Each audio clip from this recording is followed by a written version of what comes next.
The Last Camera, Part 2. Daniel's body froze. Very slowly. He turned around. The apartment was empty. No footsteps. No voices. Nothing. His hands were shaking as he looked back at the camera screen. The figure was still there.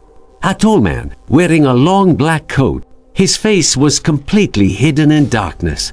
Then, the figure slowly raised one hand and pointed toward the bedroom door. Daniel looked at the real door. It began to open by itself, very, very slowly. The old hinges screamed as the door moved. A freezing wind rushed through the apartment. Every light started flickering. Daniel grabbed a kitchen knife and stepped closer. The bedroom was empty, but something had changed. The wall above his bed was covered with hundreds of handprints. Some were tiny, some were enormous.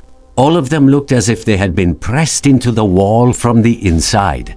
Suddenly, click! The camera took another photo by itself. Daniel picked it up. His blood turned cold. The picture showed him standing in the bedroom, but behind him stood dozens of pale faces, all smiling with empty black eyes. He spun around. No one. His breathing became faster. Then he noticed something impossible. The number on the camera screen had changed. Victims recorded 127.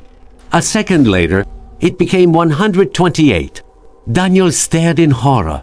He was alone. So who had become the next victim? A loud scream echoed from outside. He ran to the window. Police cars filled the street. Neighbors gathered around a building entrance.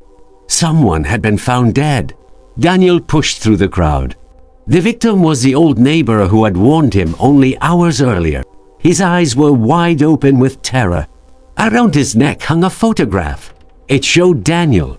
On the back, written in dark ink, were the words, "You are next." That night, Daniel refused to return home. He checked into a small roadside motel miles away from the city. He locked every door, closed every window, turned on every light. At exactly 3 a.m., click! The sound came from inside the motel room. The old camera was sitting on the table. Daniel was certain he had left it behind in his apartment. The screen slowly lit up.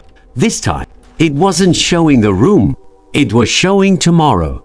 And in the video, Daniel watched himself open a door that should never be opened.